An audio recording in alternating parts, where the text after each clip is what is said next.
All right, let's just jump right in. English prepositions. They can feel like a total guessing game, can't they? Like, am I on the bus or in the bus? Do we meet at the cafe or is it in the cafe? It's honestly one of the trickiest parts of learning English. But what if I told you there's a simple set of rules that can get you the right answer almost every single time? Well, that's what we're doing today. We are going to master on, at, in, and by. So yeah, if you've ever felt totally lost with these little words, you are definitely not alone. It feels like the rules change depending on if you're talking about a car, a house, or even the time of day.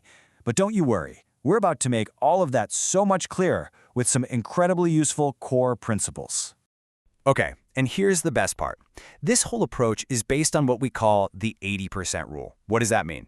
It means the rules we're about to cover, they're going to be correct about 80% of the time. I mean, sure, are there exceptions? Of course, English just loves its exceptions, right? But think about it. Mastering this 80% gives you this huge advantage. It's a solid foundation. We're focusing on what works most of the time, and that's a total game changer.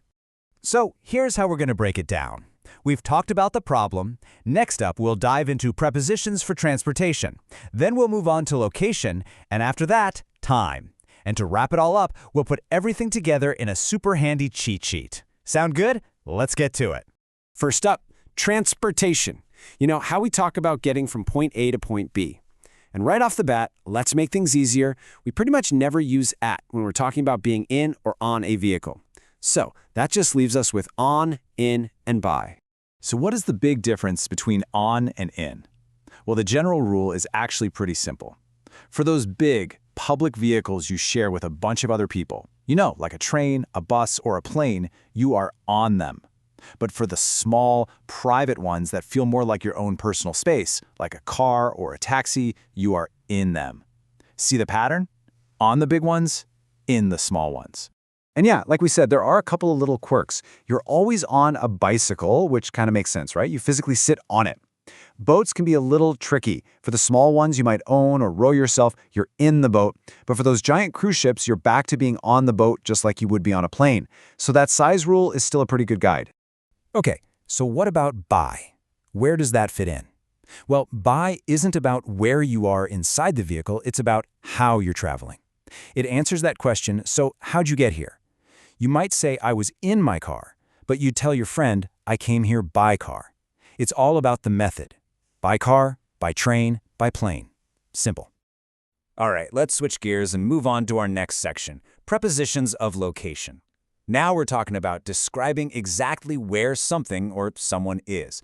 We're using the same words, but the logic is just a little different. And trust me, thinking visually is going to help a ton here. Remember how we said at isn't really used for transport? Well, for a location, it is the absolute king of specifics. You use at for a very, very precise point or an address. I love this analogy. Think of it like dropping a pin on a digital map. Meet me at the cafe. I'm waiting at the entrance. It's exact. It's precise. Okay, what about on?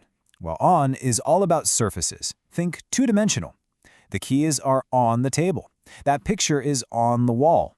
I'm standing on the floor. Basically, if one thing is resting on top of another thing's surface, the word you're looking for is on. So if on is for a 2D surface, then in, you guessed it, it's for 3D. In is for any enclosed space, like a box or a room. The milk is in the fridge. I am in my office. Here's a great way to think about it. If something is on the table, you can see it. But if it's in a box, it kind of disappears inside. It's contained. And finally, for location, what does by mean? It's super straightforward. It just means near or next to. The chair is by the window. My house is by the park. It's all about proximity, just two things being close to each other. Okay, we've covered how you travel and where you are. Now for our last big category, prepositions of time. This is all about talking about when things happen. And you're going to see that same logic of going from really specific to more general applies here too. Just like with location, at is for the most specific point you can get. And when we're talking about time, that means a precise clock time. The meeting is at 3 p.m. I'll see you at noon. Let's start at 9:15 sharp. If it's a time you can see on a clock, you're going to use at. So let's zoom out just a little bit. If AT is a tiny point in time, on is for a slightly bigger chunk, a single day or a specific date. You can almost think of a day as a surface on the calendar. We do things on Monday. The party is on my birthday. The deadline is on December 5th. Zooming out even more, we get to in.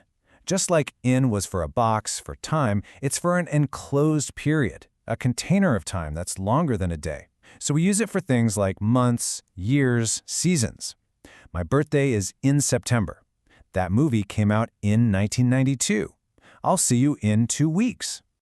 And last but not least, what's BY for time? This one is all about deadlines. It means at this time or before, but no later.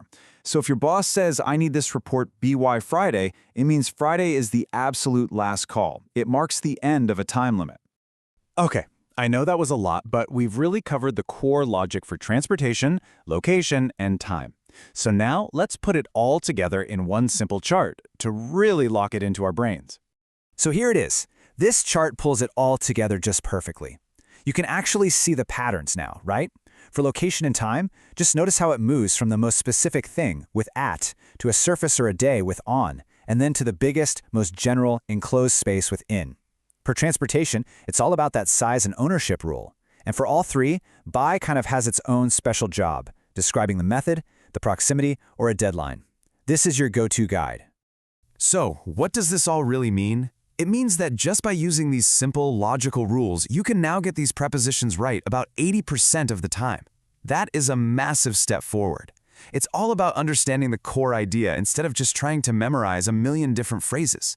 You've just built an amazing foundation. So now you have the tools, right? The real learning starts now, when you actually start using them. So think about it. How are you going to use these prepositions today? Maybe you'll write an email saying you'll be at the office in 10 minutes because you're coming by train. The more you use them, the more natural it's all going to feel. Go on, put them to the test.